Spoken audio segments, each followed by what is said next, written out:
Hello dear chess friends, welcome to new video. Here I will present amazing game Richard Reti played against Aron Nimzowitsch. Remarkable game and remarkable Nimzowitsch win. Both players followed same principles and created new theory for that ages, for that era, and hypermodernist school was proud to have such two brilliant players as Nimzowitsch and Reti were in 20s of last century. Game was played in Marienbad, nowadays Mariansky Lazny, 1925 Masters tournament, and Reti started with c4, e5 and knight f3.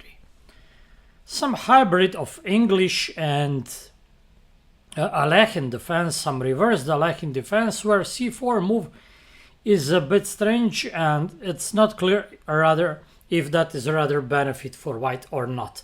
Okay, Nimzowitsch took challenge, played e4, knight e4 and now knight c6. Aron Nimzowitsch always preferred to eliminate opponent pieces that played many moves, so now evidently it would be bad for white to take, because black will take, of course, with d pawn, with dangerous pressure on d file, with already open bishops, with weakened position by playing c4 and serious advantage for black. Knight c2 was played. Interesting, in the Rubinstein maneuver, he played that against English with black pieces to set knight on c7. Bishop c5 natural, knight c3, knight f6, and now d4 was played with tempo. All that is normal. Black must take, moving bishop will be confessing mistake because white will play d4 with a tempo, so after taking, white takes with a pawn. And now idea of white is to play not only d4 but also d5, constricting black, and black must solve that central problem directly. Black must fight for the center, and he played excellent and evident move d5. After d4, bishop e7, and white decided not to play with isolated pawn, not to take on d5, not to allow in any moment black to take on c4. b3 is pointless because that is just slow and bad, doing nothing. White played c5. And now we must stop for a moment. White invested so many tempi to transfer knight to c2 where it is not as good, and to set pawn on c5 that can be easily attacked by b6, so black can once again try to exchange opponent piece, this time pawn, that made more than one move, many moves. But b6 now immediately is not as good because white has bishop b5. So what is the correct continuation? Pause the video and try to get solution. I will say right now, bishop f5 is the best move. Well, very simple idea, to take knight on c2 and to take pawn on d4. White normally answers bishop d3, and now it is the moment. Now it is the moment to play b6 in a right moment. Why is that moment a right moment? Just imagine, it looks natural for white to play b4. But then a5 and white would be in serious trouble. b5 would not work because there is knight b4. That variation would not work with queen on d1. There would not be tempo and white would be able just to take on b6 or to push c6 or something like that. Here queen is under attack. If white takes, okay, a b4, knight moves and pawn c5 will fall. If queen moves again, pawn on c5 will fall and black is better. So after a5 looks like a3 must be played, but here, for instance, ab, rook a1, don't play knight b4 because of check. Here evidently black is perfect, maybe even better. Taking on e4 is not good because taking and black will take on d4 with knight, gaining already initiative. So after b6, castling is the right move. Don't take twice because you will lose the game. Double attack with easy win. Black decided to castle. And now bishop g5. Very important move and very interesting resource white has. White didn't want to play b4 for some reason. Black can take or maybe something else. And okay, let's focus on the game. After bishop g5, still white cannot take twice because there is queen b5. So white should solve problem of pawn c5. If you hesitate, white will play b4, maybe with constricting, and taking once will lead to problems with pawn d5. If you want to solve that problem with this, now after that you would rather play 6, but you have problem, knight is attacked and you cannot. And that's why black played fantastic move. Once again, fantastic move, h6, asking white to get decision. Taking wouldn't be good because wouldn't be good. Okay, that is reasonable and that is good, but would not be good enough to bring white advantage. But to be fair, bishop h4 would not be enough as well. After bishop f6, there is permanent pressure on d4 and white doesn't have time to organize some attack on d5, because if pawn d5 falls and if pawn d4 falls, that would be benefit for black because bishop will be opened. With bishop against the knight, black will get open situation on the board. White try with bishop h4 to keep tense, but now above mentioned variation will work.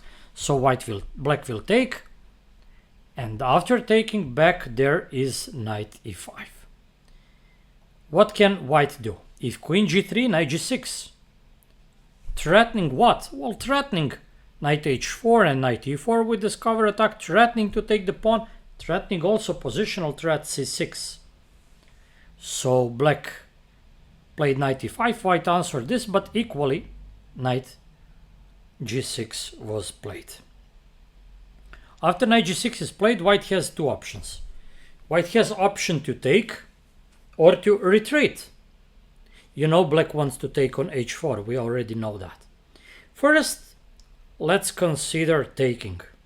If white takes, taking, and for instance this rook to get king able to get closer, and now don't play rook d3.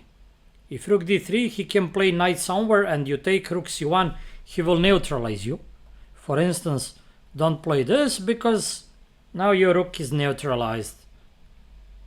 Much better for me is rook d5. Inevitably you will take the pawn and you will have perfect rook defending your weakness and attacking his weakness. Because of that perfect rook, black must be preferable. That is not a big deal because white rooks will be active somewhere else, but still that must be preferable for black. If white insists in keeping that pawn, now his knight would be unsafe, you know.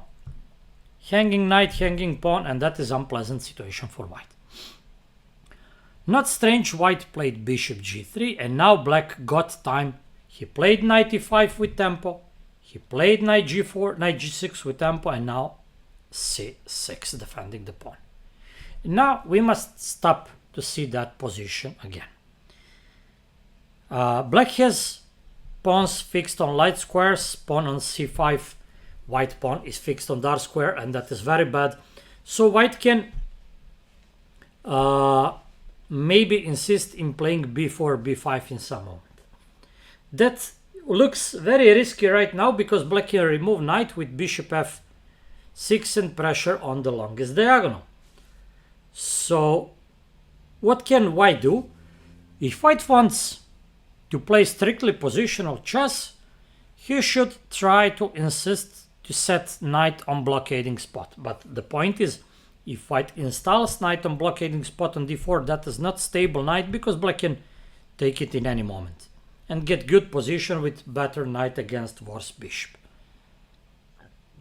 All that because pawn c5 fixed on the dark square on the bishop color. So already got interesting idea. If I cannot with success organize blockade on dark square, okay, I will organize blockade on the light square by playing knight b4. And there is some logic. He wants knight b4, black will defend the pawn, and then knight d3 would be played. How to defend the pawn? I'm pretty sure most of you will play queen d7. Natural move, not bad move.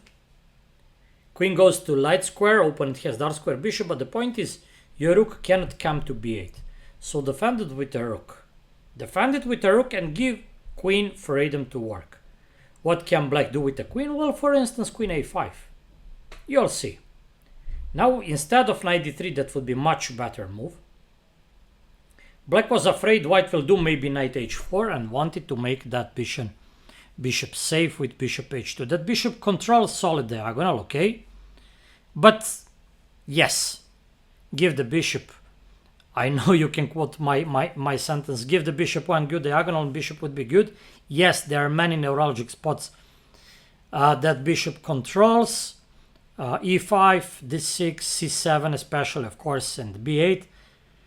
But in the endgame, that bishop will be bad bishop. Definitely. So, it's questionable if white should play this. I would never play h3. And now let's switch back to black side, to black point of view. Find the continuation for black here. How to think logical, how to think positive, how to think natural. If you don't know what to do, always try to detect the best piece and the worst piece, and try worst piece to relocate to some better spot. Most of you will say knight g6 is bad right now, and that is, let's say, correct.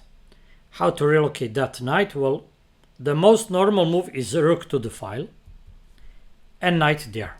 Knight is fantastic on e6. It will eliminate blockading queen and it will attack the pawn on c5. There is very important principle. Have pawns not on same color as your bishop. So here that is good for black. Bishop is dark square. He has fixed pawns on light squares. That is good. But about knights, situation is completely different. It is good to have knights and pawns on the same square, on the same color. You will see very soon. Rook a d1, knight f8, knight d3, and now knight e6 is good move and natural move. But the problem is after queen a4, black will have problem with a7 pawn, and another problem is there is prevented move queen a5. That's why black played first queen a5. So in a real game of chess, think practically. What do I want to say? Always do something opponent can prevent. Always do something opponent can prevent. If opponent can prevent queen a5, play first queen a5. If opponent cannot prevent knight e6, play knight e6 later. Play it later. So queen a5 attacking the pawn, there is dangerous threat to attack this. And if white responds with b4, there is fantastic move queen a3. Knight c3 cannot move. For instance, this will lose the pawn with no compensation. And what can happen? There is no chance for white to fight against knight e6, threatening even d4 if queen comes to e3. That there is threat to gain the piece, but also there is threat of a pawn to crush white mini pawn chain on the queen side and to take pawn on c5. Here, white would be in absolutely terrible and strategically lost situation. So what can white do here? White got idea to play queen a4. Now you see problem. Knight d3 is blockader, but black didn't play d4. So pawn is still on d5 and blockading piece is the queen, and queen is bad blockader, and knight e6 is very, very dangerous threat. That's why white played queen a4. Black queen is attacking and white wants to eliminate the queen. Okay. What would be your choice here as black? I'm pretty sure some clever guy will say bishop d8, which is pretty pointless. White will take and play b4 with same thing, same time. Okay, evident move is to take. But even if that is no evident move, even if you have good move to retreat somewhere, still that should be played because you forced white to do anti-centralizational move, knight a4. What should you do? Support centralization. Don't play knight e6 because there will be f3. Play first knight e4, and now f3 is not possible because bishop falls. What's the point? Bishop h2, knight e6. And here I want to stop. Here I want to stop. White has pawn on c5 that is weak, and knights on opposite color. Knight on light squares that are defending the pawn, but also it is correct to say knights are restricted by that pawn. What about black? Absolutely perfect situation. Most of pawns on light squares, bishop on dark squares, and knights on light squares. So all black pieces, bishop and knights, will control dark squares, pawns will control light squares, and there will be perfect harmony. Pawns will defend knights. Look, pawn f7 defend knight, that pawn defends that knight. Moreover, if you have pawns and knights on the same color, pawns can hide your knight from some attacks. So if knight is on d7, there will be not be attack on this file, not on this diagonal, not attack now on this diagonal. I'm talking generally to explain benefits of having knights and pawns on the same color.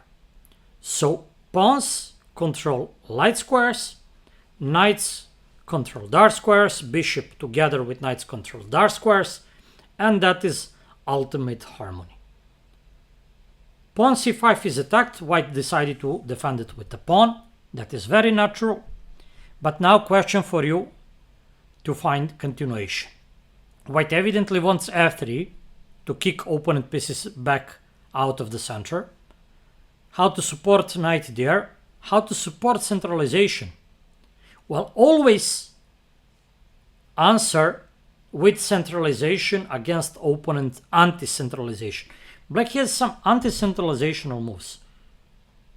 Especially knight came to a4, especially dangerous for white anti-centralization. So black here played fantastic move knight d4. Not only threatening knight c2 in some moment. Idea is to centralize knight, to open the rook, and to prevent f3. Why is that prevented? Well, check, black gets exchange, game over.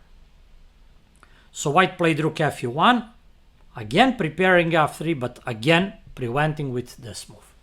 And now white performed blunder. I will not say what happened, I will later talk about this. What should white do? Well, maybe king f1 to prevent that, maybe later to avoid that pin with rook e3, to prepare maybe some kicking white pieces with g3, f3, something like that. But in the game, white played bishop e5, and now question for you to answer, why is that move a blunder? What did white blunder by playing bishop to e5? Now I will say, well, simply this. Knight on d3 is overextended with protecting bishop and the pawn, and by deflecting the knight, white will get benefit by taking. Now black has dilemma to take rook, to take knight with rook or bishop. If he takes bishop, check and another pawn falls. If this, another pawn falls because there is not rook b1 because of that fork. Now you can see power of centralized pieces, how these knights are terrorizing white defense with white scattered pieces. White cannot fight at all. So white decided here to take the knight, but bishop comes to g3. Opponent attacks you, always retreat with the tempo. Don't play bishop c3 to give good bishop for bad knight. Knight on a4 is the worst piece on the board, and let it stay there. And now another fantastic move, this move. Just imagine knight is not on f3 anymore. There would be check knight d2 with mate on next move. So white must go extremely carefully. By this move, also king e2 is prevented because of that with a win. So white is almost paralyzed. After rook d1, rook e6. Once again, Aron Nimzowitsch performs miracles by mysterious rook moves. So often in his practice you can find such approaches. Rook e6 has idea, of course, in some moment to invade via f-file, but also that move is done to prevent move b5 and c6, something like that, by overprotecting pawn on c6. Not only pawn, but generally punct c6. Rook c1, idea is to bring knight back to the game. Black activates the king, knight comes back to the game. Rook e4, and now if white tries with b5, there is just this move, and after this, do not worry, bishop from g3 protects, so you can just do calm move, rook c4, that pawn c6 is stopped, black will take it with easy win. So a3 was played move, black naturally moves kings closer, and after rook d3, a6, preventing b5, that was idea. Not a4 possible, not b5 possible. Desperation, black cannot move the knight because of mate. Black has clear plan of maybe playing king d7, maybe attacking this knight with mating, right? White tried with rook d4, but okay, black has nothing against trading rooks. But of course, under his conditions, he wants to take with f to create two connected passed pawns. a4, king d7, b5, that was white's idea. Black didn't feel that dangerous. If black feels that dangerous, he will maybe take on d4, but he just calmly took, and rook d5, and now king c6, calm move, allowing white to take the pawn. Why did black allow white to take the pawn? Because if rook f5, b4, and surprisingly, that rook barely can stop the pawn. Well, the only route is route f8, d8, d1, but okay, here rook c4 and rook c2, that is absolutely winning situation. In some moment there is rook c1, there is also idea to take and to get king closer towards pawn. Also bishop there to block the first rank and to prevent taking after black promotes. So game is absolutely winning, that easily wins. White decided, act of desperation, to move rook back, but king c5 and with two extra pawns, Nimzowitsch converted easily. There is king e2, bishop f4, king goes active, and lets white take it. g3 was a joke, I do not know what's the point. Here black just won, white just resigned. If knight e4, okay, b3, and that pawn cannot be stopped. Bishop controls d2 square. So that was that remarkable game, and I want once again to share my advices and my opinion on that game with you, this time briefly. After this hyper-modern opening that must happen when Ratty plays against Nimzowitsch, okay, knight c6, and now black activates pieces, white try with d4 to kick bishop back, and he will try once again to kick not only bishop but also knight with d5, right? Black must fight for the center, and looks like white got something in the center because of constricting, but white invested so much tempi to get nothing concrete, and after very fine move, bishop f5 and taking, now that's the moment to take, because as I explained, supporting the pawn here will be pointless, because after knight b4, black will win the pawn on c5 due to tempo attack to queen, or after ab to the knight, and black will get winning situation. So right now, after b6, white decided to castle, and after that, once again, fantastic move h6, where after bishop h4, white can perform maneuver with tempo while taking. Now it's important to defend pawn d5, attacking the queen, and now attacking the bishop to get time, Maybe it was lesser evil for white to play for a draw with bishop f6 to get the variation I mentioned. So this, although that is optically preferable for black due to better rook, but after bishop g3, evidently white didn't feel danger or wanted just to play normal chess to try to get more than draw. Objectively, he must be inferior, slightly inferior here. He tried to set knight on d3, but now h3 still is a mistake because that wasted so much time. Instead of h3, knight d3 should be correct, and if black goes like in the game, white will consolidate after this, maybe now moving queen somewhere, I don't know. So evidently after h3 black got initiative by transferring knight to e6, and now queen a5, very important move. Don't play knight e6 because of queen a4, queen b4 to be precise, with preventing queen a5. Play queen a5 first. Always do something your opponent can prevent. Knight e6 cannot be prevented. If knight e4, you just take on c5. So here white is practically forced to do that because b4 can be met with queen a3. After queen a4, anti-centralizational move. Now white will have anti-centralized knight on the rim on the a4, and black with precise move knight e4 first, and now knight e6 attacking the pawn, and now knight d4 prevents move f3. And once again black prevented f3 with bishop h4 while white blundered and collapsed. So black put serious and enormous doses of pressure on white's position. So white, with that anti-centralized knight, anti-centralized bishop against that ultra-centralized army, it is very difficult to find good spot. White should play very patiently. King f1, maybe to move the rook, maybe later to prepare something like f3. Here white must take care about many things, jumping somewhere with knight e4, maybe knight c2, maybe in some moment even a5, who knows. So many moves possible, maybe rook e6 with rook f6 to attack f2, or doubling. There are so many things white should take care about, and that is not surprising for me. Even Ratty blundered with bishop e5. Now rest is beautiful converting by Nimzowitsch.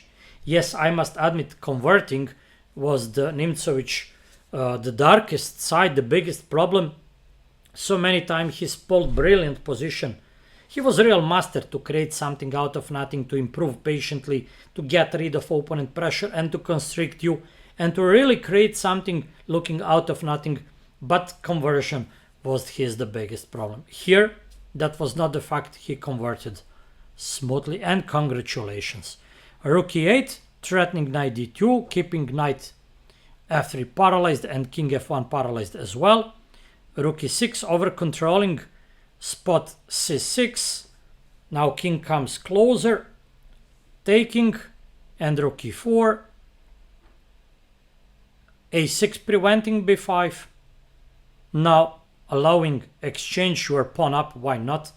But don't take to bring black knight to the action. You know, if you take, he can take with knight, king d7, knight f5. Why? There is no need to allow white something like that. Or maybe a4 with b5 in some moment, reducing material. There can be problem to stay with bad bishop and h-pawn, so you cannot promote. Just play a5 normal chess. You have better rook, let's open and take. And now after that, there is just this. King c6. White cannot take on f5 because pawn b5 goes almost to the queen, and white now practically forced trading. But okay, black is not pawn up. Black is 2 pawns up, and here white, after funny move g3 and taking, decided to resign. Absolutely fantastic game by Aron Nimzowitsch, and that game must be frequently published. That is my contribution to that, and I really think that is a real masterpiece on the topic. Keep center on mind. Ultra active, ultra centralized army, especially after white took on a4. I will just pay attention on that moment. So take a look on that diagram and take a look on white anti-centralized army and black ultra-centralized army, so a result should not confuse and surprise anyone. Wish you many similar victories in your career. Punish opponent for anti-centralizational strategy with supporting your centralization. That is always good advice, and it is time to go to next example.